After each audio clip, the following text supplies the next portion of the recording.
Seja muito bem-vindo ao canal do Trouxa. Meu nome é Michael Fell. Eu sou o autor do livro Manual do Trouxa. Se você quiser meu livro, ele tá na descrição. Ó, já deixa o seu like, já se inscreve aqui no canal. Se for a sua primeira vez, seja muito bem-vindo. E eu vou trazer um conteúdo hoje, cara, que vocês não vão achar em lugar nenhum na internet em português. Por quê? Porque esses produtores de conteúdo, eles costumam ser meio preguiçosos, né? Eles querem passar uma mensagem para vocês que vende, né? Porque ninguém é trouxa a ponto de ficar gravando um negócio que ninguém vai querer assistir. Mas porque às vezes eles sabem que você passar um conteúdo de uma maneira mais superficial, dando alguns gatilhos psicológicos em você que assiste, né, funciona. E você vai ficar ali na sua bolha, né, com raiva e tal. Então, ó, vamos desmistificar um monte de coisa. Será que tem muita diferença aí na cabeça de homem ou cabeça de mulher? Ou isso é mito, né? Tem algumas crenças que foram difundidas lá atrás por causa daquele livro Mulheres são de Vênus e Homens são de Marte, né? Eu tenho um livro ali da Sherry Argoff, Porque os Homens Amam as Mulheres Poderosas. Já divulguei nessa playlist aqui de macho e fêmea algum conteúdo, né, colocando algum material de psicologia. Hoje especificamente eu vou usar um compilado de estudos, tá? É muita coisa, então antes de você discordar e vir brigar comigo, dá uma checada nas fontes, tem muita coisa. O grande problema, gente, é que muito desse conteúdo ele não chega traduzido aqui, porque os pesquisadores são de outros países, eles costumam fazer as pesquisas e divulgá-las em inglês, tá? Um livro assim que tem um compiladão de vários artigos, vários estudos, inclusive os do laboratório do próprio psicólogo, é o do David Buss, The Evolution of Desire, e ele é um material de base, tá? Então vamos lá, qual que são as diferenças principais, se é que elas existem e por que elas existem, né? O que você tem que entender, gente, é o seguinte, ó, o que aconteceu com o nosso ancestral comum lá atrás, então pensa assim, antes da gente ter a formação de cidades e países do jeito que a gente tem hoje, quando a gente estava ali nos arranjos mais primitivos, né? O macho e a fêmea lá do nosso ancestral comum passou por alguns desafios. Quais foram esses desafios e como eles refletem hoje em algumas diferenças? Então, sim, há diferenças, há aqui novidade entre macho e fêmea, inclusive da espécie humana aqui, tá? Ó, em aspectos de sobrevivência e reprodução, você vai ter que entender o seguinte, ó. O maior impulso que está presente em todos os organismos vivos, né, é o impulso da continuidade genética, que é basicamente fazer cópia dos próprios genes. Isso manifesta-se de três maneiras, né? A seleção direta, o próprio organismo quer fazer cópia dele mesmo. Seleção por vínculo de parentesco, que é quando ele até se sacrifica para que um parente próximo, né, irmão, né, ou primos, se reproduzam, e por tabela ele reproduz também os próprios genes. Ou altruísmo recíproco, que é quando ele faz trocas com outros organismos vivos aí, né, e é benéfico para ambos. Então vai se manifestar dessas três maneiras. Esse impulso ele é muito forte, assim, é o que faz você se sentir mal se um grupo te rejeita, quando você leva um fora, por exemplo, ou a pessoa que você está interessado não está interessada em você, aquela dor que você sente, né? São neurotransmissores e hormônios que o seu cérebro produz para te avisar, ó, você está falhando na sua missão biológica aí, tá? Sempre que eu falo isso, gente, eu não estou emitindo juízo de valor, falando que isso é bom, mal, certo ou errado, tá? É só uma descrição. Então, as diferenças que a gente vai ter, e o David Buss ele bate muito nessa tecla, né? Foram processos evolutivos de adaptação às dificuldades e desafios que o nosso ancestral comum teve. Quais foram os desafios que os homens encontravam? Então aí a gente vai entrar um segundo ponto que eu já falei em outros vídeos, vou deixando aqui, tá? Depois, que são espécies de torneio versus espécies de vínculo parental. Nas espécies de torneio há muita agressividade entre os machos, tá? E é uma porcentagem menor dos machos que se reproduz. E assim, é basicamente 5% dos machos tendo acesso aí a 85% das fêmeas, tá? E nas espécies de vínculo parental não. Então a maioria, né, dos envolvidos nesse tipo de grupo aí consegue se reproduzir agressividade é bem mais baixa. Quem tem maior variedade sexual costuma ser a fêmea, porque o macho fica cuidando dos filhotes, né? Então tem isso que você vai precisar considerar também.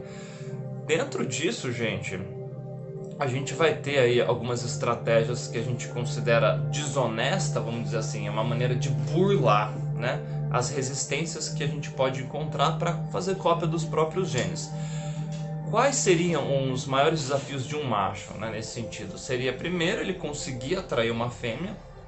Aí dentro disso você vai ter várias coisas que o macho ele vai fazer, tá? O comportamento dele. Então você tem aquela coisa de animais, né, oferecerem comida para as fêmeas, sabe? E humanos é a versão Pix, né? Então assim, o passarinho ele não vai fazer um Pix para passarinha, mas ele vai pegar um insetinho ali, né, e dar para ela ali. Vai fazer uma dancinha, então ele vai mostrar algum tipo de comportamento que parece até ritualístico, no sentido de repetitivo ali, né? Não no sentido religioso, tá? Mas para conseguir atrair a atenção dessa fêmea. Então isso vai acontecer na natureza.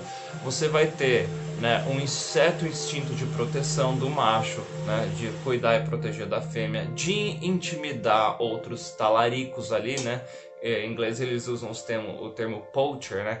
Que no caso de espécies de torneio é muito comum o macho ter um harém de fêmeas. É tipo um Dumbleziren aí, e ele fica ali o tempo todo tentando afastar os talaricos, né, os outros que estão ali. Por que disso? Porque o pior cenário, isso é importante que você entenda, é o que vai gerar algum comportamento até desonesto do macho. O pior cenário do macho é que a fêmea engravide de um outro macho e ele gaste recurso cuidando dessa fêmea e desse filhote que não é dele. Inclusive, você vai ter assim um comportamento de, entre várias espécies de animal, do macho ali matar o filhote da fêmea para ela ficar disponível. Isso acontece. Tem algumas pesquisas que o David Buss coloca no livro dele sobre agressão contra grávidas ali, e tem resquícios das vezes do macho ali, do marido, né, do parceiro, achar que aquele bebê não é dele, e aí isso dá um gatilho para um comportamento mais violento. O que é importante que vocês entendam, gente, é que nunca é 100% genético e nunca é 100% cultural. Isso é uma coisa que esquerdista tem muita dificuldade de entender. Do mesmo jeito que os caras de direita conservadora é aquela obsessão religiosa, né, e viaja na maionese, tem muito esquerdista igualmente fanático no sentido aí de é tudo cultural, eu consigo moldar a sociedade se eu quiser, né? Não é bem assim, gente. Os nossos genes, eles respondem ao estímulo externo, então é sempre uma combinação do nature e nurture, tá? Dos dois aí. E no caso da fêmea, o pior cenário para a fêmea, né, é assim, lógico, a interação sexual não ser espontânea e voluntária, né, do macho forçar ela ali, essa interação, que ele tá rompendo todo o impulso natural dela de fazer a melhor seleção de parceiro, né? E não se enganem, tanto macho e fêmea, eles vão buscar o parceiro assim melhor possível na questão de bons genes, e dependendo do impulso, se tiver no impulso de espécie de torneio, com a melhor compatibilidade. Então vai ter as duas coisas aí. Pior cenário para a fêmea é engravidar de um macho de baixo status da hierarquia social, ou com genes ruins, ou ambos, né? Às vezes as coisas estão relacionadas aí, e de ser abandonada por esse macho, porque mesmo que ela engravide, o macho esteja com ela ali, um macho de menor status na hierarquia social, ela ainda vai ter mais dificuldades do que se ela tiver com um macho de maior status na hierarquia social, tá? Inclusive existem hierarquias dentro dos animais que são assim, quase um nepotismo. Então, por exemplo, vou dar um exemplo aqui que ele coloca até no livro de galinhas. As galinhas têm a hierarquia delas lá, e o filhote de galinha que nasce da galinha mais alfa ali, ela meio que herda essa posição da mãe, e elas são extremamente agressivas, não só com galinha, só um exemplo que eu lembrei aqui, tá, gente? Com outros animais também acontece isso. Então, é interessante você imaginar que nossas preferências por certas características estão diretamente relacionadas aos desafios que o nosso ancestral comum teve, que até hoje, né, estão presentes. Então, assim, o que a pessoa não entende é que ela fala assim, ah, mas humanos evoluíram, tecnologia evoluiu. A tecnologia, ela vai criar o iFood, por exemplo. Ela vai criar uma diversidade de, por exemplo, lanches e possíveis alimentos. A nossa condição existencial, genética, biológica vai continuar existindo aqui, a nossa necessidade, né, de carboidrato, por exemplo. Por mais que eu tenha um iFood hoje, é uma solução moderna, que é fruto do nosso córtex ter se desenvolvido mais, né? E para a gente resolver um aspecto aí, uma necessidade que ela é básica, primitiva, inclusive. Assim como o Tinder é uma versão moderna para solucionar um problema que tem origens primitivas. Vocês entendem essa diferença de hoje e de antes, né? Tá, e quais são as estratégias desonestas, né? Eu já mencionei uma, que é quando é forçado a interação aí, né? Não é de maneira voluntária, tá? E nisso os machos estão aí lá em cima em questão de ocorrência. Machos são muito mais agressivos que fêmeas e cometem muito mais esse tipo de violência do que fêmeas, tá? A gente vai ter a questão de, no caso agora só de humanos, de mentir, né? Não só humanos, né? Animais, eles não é que eles vão mentir, mas, por exemplo, tem animal que ele finge, né? E não só animal, inclusive, tem um tipo de planta, por exemplo, olha que interessante, ela solta um cheiro que é parecido com o cheiro da fêmea da vespa lá, aí chega lá o zangão, né? Chega lá o vespo, ele chega ali, ele começa a procurar um buraquinho ali, né? Pra ele, opa, né? E aí ele fala, não achei. Aí ele vai pra outra flor que tá com o mesmo cheiro de fêmea.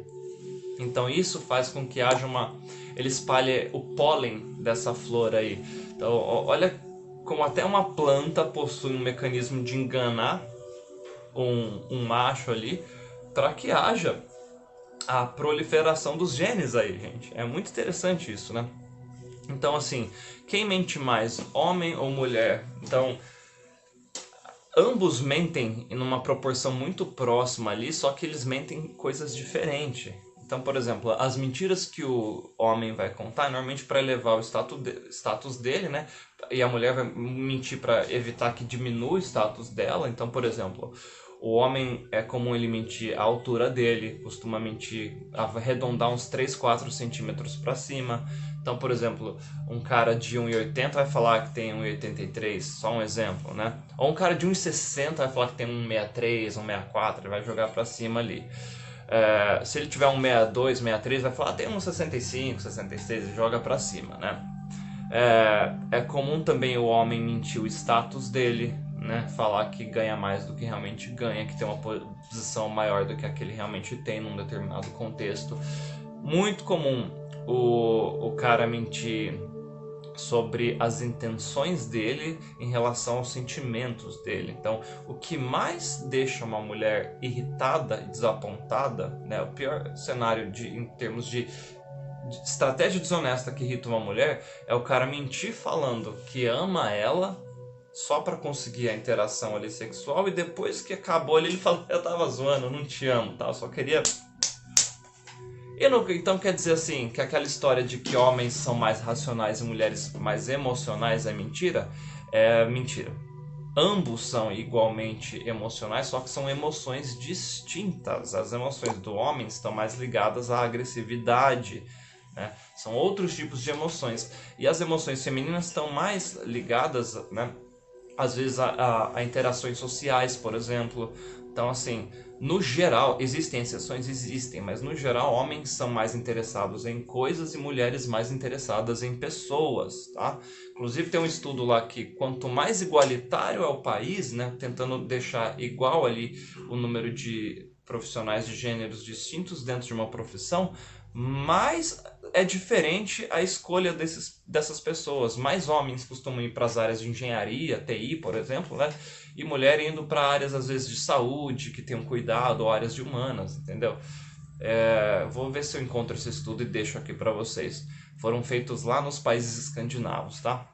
Então, assim, as mulheres, elas mentem no quê? A pior mentira que uma mulher pode fazer, no sentido de para irritar um cara, ela simular uma intenção sexual de atração por esse cara E na hora H ela fala, não, não, você entendeu errado, ou não, não estou interessado. Isso é o pior cenário pro cara, porque ele tá gastando tempo e recurso dele com uma fêmea que não quer interagir sexualmente com ele. Então isso é o que mais irrita os homens. É muito interessante quando você coloca isso em termos de relacionamento, porque assim, o pior cenário para um marido ou um namorado é que a parceira dele transe com outros caras. Ele não tá preocupado se ela ama o outro cara ou não, mas é a interação sexual em si que vai irritar profundamente esse cara.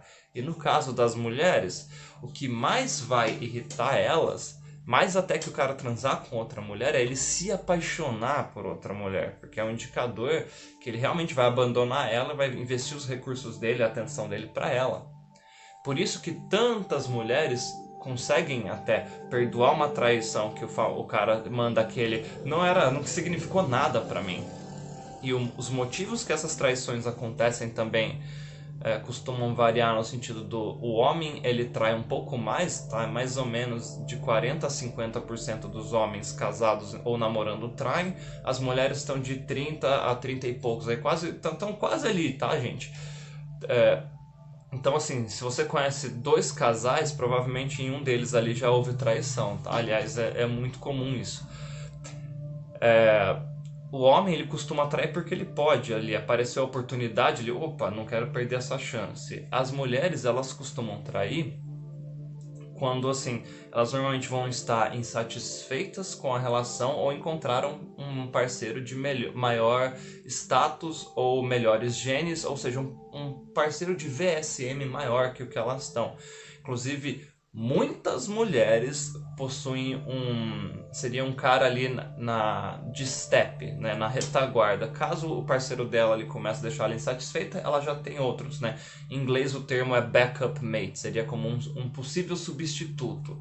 Então, assim, já os caras, né, os caras que são mais promíscuos e não respeitam, né, um acordo monogâmico aí, é porque a oportunidade apareceu. Por isso que é muito comum os caras de muito status, né, ator de Hollywood, executivos aí, é difícil esses caras ser monogâmicos porque eles têm muita oferta de fêmea para eles. Então é muito raro, isso você mulher precisa entender, um cara muito bonito, muito inteligente, gentil, que tem assim todas as características que tanto espécie de torneio quanto espécie de vínculo parental possui, né? É muito difícil esse cara ser monogâmico. Por quê? Porque em termos biológicos evolutivo, ele vai ter aquele resquício ali que não compensa para ele, já que ele tem oferta grande ali de fêmeas à disposição. Ah, mas e se ele quiser um vínculo emocional, uma parceria com alguém? Ele pode ter um amigo que ele vai ter esse tipo de vínculo emocional e parceria.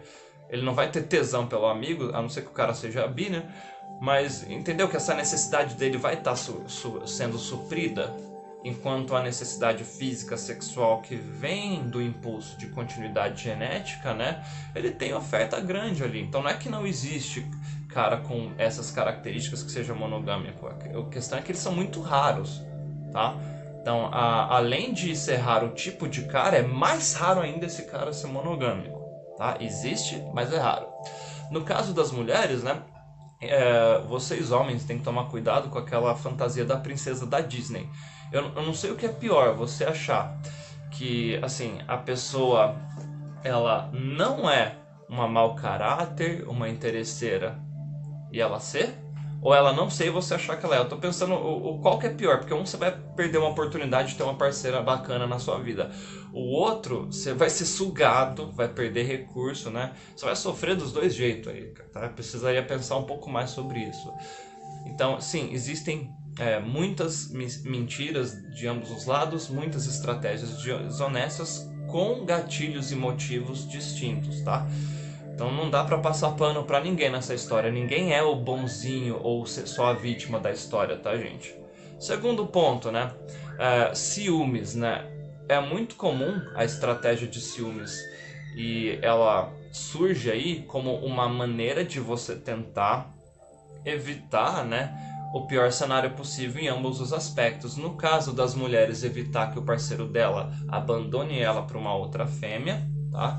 E aí o ciúme maior da mulher vai ser relacionado à beleza de outras fêmeas. Então, assim, o homem também vai ter ciúmes do cara bonito, mas assim, Não só disso, mesmo que o cara não for bonito, o cara sabe que aquele amigo, né, da parceira dele, né? Se o cara tiver a chance, ele vai querer se relacionar com ela, mesmo que seja algo casual. Porque assim, então não é que não existe amizade de homem e mulher, existe, mas é muito comum um dos lados sentir atração ali. Muito comum. E isso vai gerar ciúmes, tá? Você tem aqueles ciúmes que é simplesmente um medo de não ser bom o suficiente, ser abandonado. Então isso é comum acontecer, tá? Porque assim, quando você tem alguma coisa que causa bem-estar na sua vida, né, que potencializa a sua existência, você vai ter, em contrapartida, um mecanismo natural seu de não querer perder aquilo, de cuidar, de ter apreço, né? E pode gerar uma insegurança. A insegurança vai estar diretamente relacionada à escassez. Quanto mais o homem e a mulher tiver mais possíveis parceiros de VSM ali parecido, menos ciúme ele vai sentir. Então, quanto mais escassa a pessoa que você tiver for para você, mais alto vai ser o ciúmes que você vai sentir, porque você pensa, se eu perder vai ser difícil arrumar outro. Então, por isso que assim, você tem que ser muito criterioso com quem você vai se relacionar. Um outro tipo de conflito que o David Buss coloca é quando há uma discrepância muito grande de VSM. O cara é com VSM muito superior ao da mina, ou a mina muito superior ao cara.